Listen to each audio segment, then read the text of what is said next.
स्वामी विवेकानंद का जीवन भारतीय चेतना, आत्मगौरव और आध्यात्मिक जागरण की वह अमर गाथा है जिसने न केवल भारत को बल्कि पूरे विश्व को सोचने की नई दिशा दी।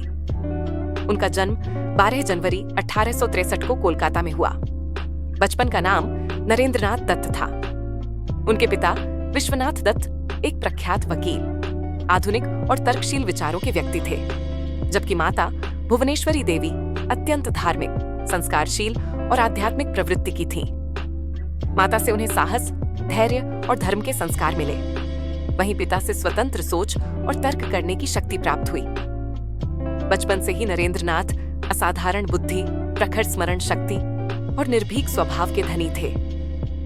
वे किसी भी बात को आंख मूंद कर स्वीकार नहीं करते थे और ईश्वर के अस्तित्व को लेकर निरंतर प्रश्न करते रहते थे।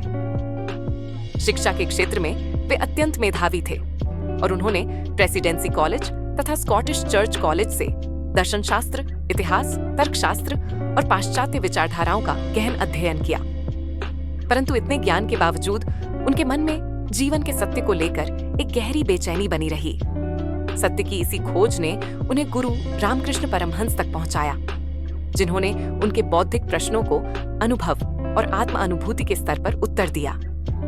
जब नरेंद्रनाथ ने पूछा, क्या आपने ईश्वर को देखा है? और रामकृष्ण परमहंस ने सहज भाव से उत्तर दिया कि हाँ, मैंने ईश्वर को वैसे ही देखा है जैसे मैं तुम्हें देख रहा हूं।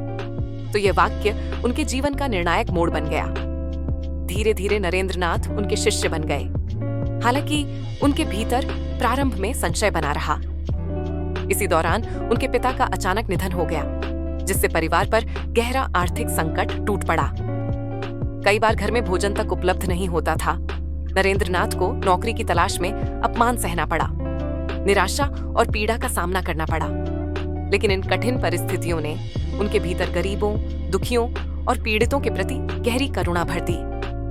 उन्होंने समझ लिया कि केवल आध्यात्मिक उपदेश नहीं, बल्कि सेवा, शिक्षा और जागरण ही समाज का वास्तविक उद्धार कर सकते हैं। गुरु रामकृष्ण परमहंस के महाप्रयाण के बाद नरेंद्रनाथ ने संन्यास धारण किया और वे स्वामी विवेकानंद कहलाए।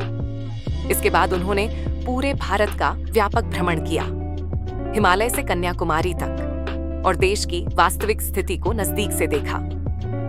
उन्होंने गांवों में व्याप्त गरीबी, अशिक्षा, जातिवाद, छुआछूत और अंधविश्वास को अनुभव किया और यह निश्चय किया कि भारत का उत्थान तभी संभव है जब उसके युवाओं और जनसाधारण में आत्मविश्वास और आत्मगौरव का संचार किया जाए। कन्याकुमारी में सागर तट पर ध्यान करते हुए उनके विचार और अधिक स्पष्ट हुए। 1893 में शिकागो के विश्व धर्म महासभा में जब उन्होंने मेरे अमेरिका के बहनों और भाइयों कहकर भाषण आरंभ किया, तो पूरा विश्व भारत की आध्यात्मिक शक्ति से परिचित हुआ।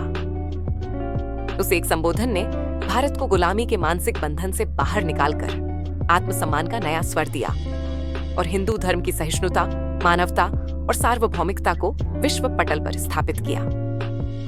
भारत लौटकर स्वामी विवेकानंद ने रामकृष्ण मिशन की स्थापना की, जिसका उद्देश्य शिक्षा, सेवा और आध्यात्मिकता को एक सूत्र में बांधना था। वे युवाओं को राष्ट्र की सबसे बड़ी शक्ति मानते थे और कहते थे कि उन्हें ऐसे युवा चाहिए जिनकी मांसपेशियां लोहे की हों और नसों में बिजली दौड़ती हो। उनके प्रेरणादायी वचन, उठो, जागो और तब तक मत रुको जब तक लक्ष्य की प्राप्ति न हो जाए। तुम स्वयं अपने भाग्य के निर्माता हो और जो तुम्हें कमजोर बनाता है उसे त्याग दो। आज भी करोड़ों लोगों के जीवन को दिशा देते हैं। उन्होंने शिक्षा को केवल रोजगार का साधन नहीं, बल्कि चरित्र निर्माण और आत्मनिर्भरता का माध्यम माना।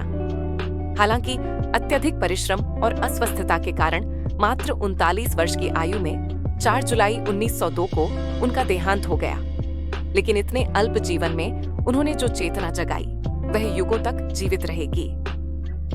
स्वामी विवेकानंद का व्यक्तित्व जितना प्रेरणादायक और प्रभावशाली था, उतना ही विवादों से घिरा हुआ भी रहा, क्योंकि वे किसी भी विषय पर समझौता करने के पक्ष में नहीं थे और सत्य को बिना भय के बोलते थे।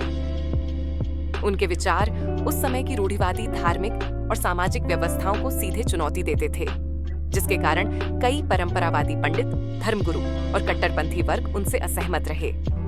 उन्होंने खुले रूप से जातिवाद, छुआछूत और पाखंड का विरोध किया और कहा कि यदि धर्म मनुष्य को मनुष्य से अलग करता है तो वह धर्म नहीं, अधर्म है। उनके इस दृष्टिकोण से कई लोग नाराज हुए, क्योंकि उस समय समाज में जाति और कर्मकांड को ही धर्म का आधार माना जाता था। इसके अतिरिक्त पश्चिम जाकर हिंदू धर्म का प्रतिनिधित्व करने को लेकर भी भारत में कुछ लोगों ने उन पर प्रश्न उठाए और कहा कि एक सन्यासी का विदेश जाना शास्त्रों के विरुद्ध है।